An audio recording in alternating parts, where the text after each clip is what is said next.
From MTN News, this is Montana This Morning. I'm Jonathan Amberian in Helena. Keep your eyes open if you see one of these on the highway. The Montana Department of Transportation is reporting they're seeing a number of their plows being hit on the road. I'm Joe St. George in Washington. Insulin prices have been spiking nationwide for years, but could the federal government be on the verge of capping those prices? We explain what could pass and what won't pass coming up. All right, it is 6:30 on this Thursday. Chet Lehman, Matt Elwell with you there. Live shot, thanks to our friends at Community Hospital of Anaconda into the mining city. Yeah. Beautiful day there yesterday, a record breaker. Not bad here either. No, a lot of areas seeing 40s, 50s. We broke the record in Butte. I'll talk about that coming up in a bit and show you the temperatures from yesterday. But the early morning temperatures a little more crisp to start the morning. 2 degrees according to our weather watcher Ken for the reporting station out toward West Yellowstone. But most areas into the teens and 20s, a little warmer toward Ennis and Livingston, of course, dealing with a little more wind. The clouds thickening up already this morning.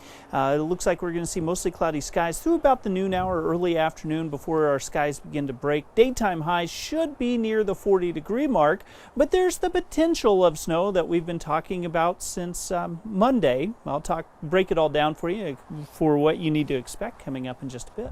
Thank you, Matt. 6:31, Montana Department of Transportation cautioning drivers to watch out for plows after more than a dozen crashes so far this winter. Keeping Montana roads clear of snow and ice is a big job in the winter in Montana. Of course, we're the 4th largest state in the U.S., had thousands of miles of roads to cover. Montana Department of Transportation maintains some 25,000 lane miles of road, plows 4 million miles of highways. But as the snow piles up, season has presented a new problem for MDT. Plows being pulled out of service after being involved in a crash. MTN's Jonathan Amberian spoke with MDT about what you can do to safely share the road with the plows. Here at the Montana Department of Transportation's central shop in Helena, crews fabricate the snow plows that help keep the state's highways clear throughout the winter. And this winter, they've also been making repairs to some plows that have been damaged on the roads. On average, we get 24 of our snow plows hit each year. This year, 17 is getting close to that average. Walt Kurtula, MDT's Equipment Bureau Chief, says every time someone crashes into a plow, it has to be taken out of service anywhere from a day to 2 weeks for checks and repairs. The average cost of the damage is $3,000. There's a safety aspect there for both the traveling public and our plow drivers, and then there's just the financial hit that the department takes whenever that happens. The heavy front plow doesn't usually need major repairs, but other equipment might. So a lot of our accidents are rear end hits on our snow plows, and people may come through a snow cloud or be going too fast.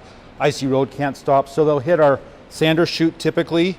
So this is where our sand comes out. Also, we have our de-icing units. We have 2 tanks here on each side that contain liquid de-icer. When any of this gets damaged, now our plows can't sand, they can't put de-icer on the road.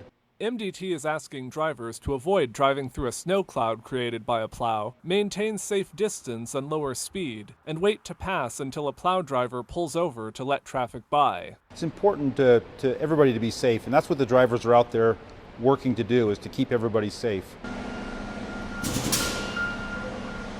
Kurtula says MDT is planning to start outfitting some of its plow trucks with green flashing rear lights to make them more visible on the road. MDT currently has about 600 plows running across the state. This year, the shop is working on 24 more to join them. In Helena, Jonathan Amberian, MTN News. 17 so far this year. Crazy. 6:33 now. The month of January for many Americans is the month when new health insurance takes effect, with the process of needing to meet your deductible again. But for those who have diabetes, this time of year is especially difficult, because until their deductible is met, sometimes thousands of dollars must be spent first so they can get their insulin. Our Joe St. George with a closer look at the rising cost of insulin and the effort to create new limits for how much diabetics have to pay.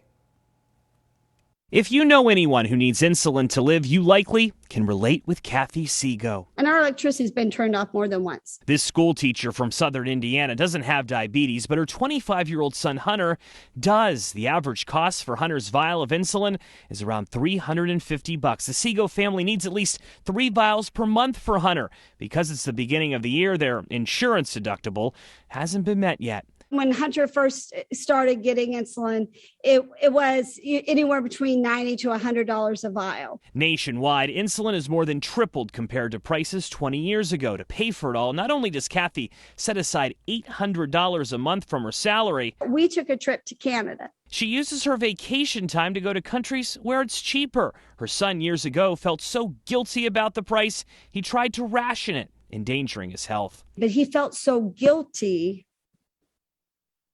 for how much it cost for him to live. The high cost of insulin isn't necessarily new news, but the effort to limit costs is. Each one of these 20 states have taken action to cap the cost of insulin in recent years. Colorado was the first state to do so, capping out-of-pocket costs at $100 a month. But Kathy says not every state is on track to pass this. She lives in Indiana, which has no such law. That's why she wants Congress to step in, tired of being told to look out for rebates. Where, Mr. Congressman, where are these rebates? There was, though, an effort to cap insulin prices nationwide in the Build Back Better bill, but that legislation has stalled.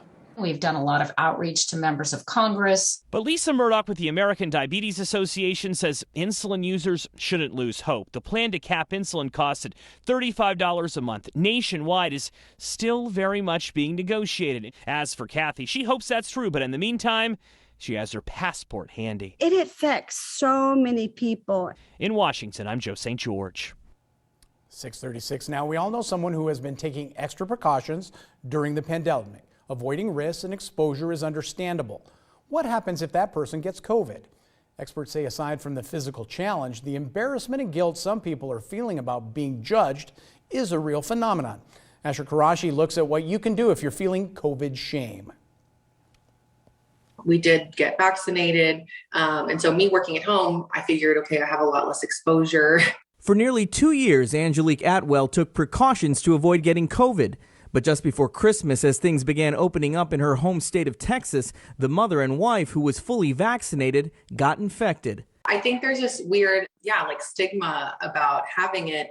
It's like shameful when you have to tell people. With a surge in cases setting records in many parts of the country, many Americans who have been conscientiously masking, social distancing, and fully vaccinated are finding it harder to escape COVID. And that's leading to what experts have dubbed COVID shame. I think part of the shame part is that people are concerned about how other people are viewing them, not just the personal guilt about maybe decisions they made, but how they're getting COVID. Dr. Sheehan Fisher is an assistant professor of psychiatry and behavioral sciences at Northwestern University's Feinberg School of Medicine. He says in recent months he's seeing more patients coping with the phenomenon of COVID shame. They're concerned that others may view their sickness or their getting that diagnosis as an indicator of their social activity, or even sometimes it's kind of convoluted with politics. For many people like Atwell, who had been careful during the pandemic, avoiding travel, large gatherings, and even stepping back from friends and family, coming down with COVID fills their heads with nerve-wracking questions. Who have I seen? Who do I need to tell? Where was I without a mask? Who could I have potentially exposed? And so that went through my mind of I really hope that I did not expose anyone. Experts say it's important to keep things in perspective. Understand that getting COVID doesn't equal recklessness. Despite being vaccinated, boosted, and wearing masks, there's still a risk for contracting the virus. You can't control what others think, and it's also important not to overcompensate. Then that can lead to other mental health issues where they are so isolated or they're so anxious or even feeling sad that it starts to become a bigger problem. Atwell, who is also a life coach, says for her it was important to give herself some grace. I had to tell myself, you're not morally wrong or bad for doing this. It's not like, hey, I intentionally went out with the intent to get sick and then expose other people. And for those who haven't come down with COVID, experts say they should extend some grace as well by being less judgmental and not assuming someone who gets sick is necessarily irresponsible. I'm Asher Qureshi reporting.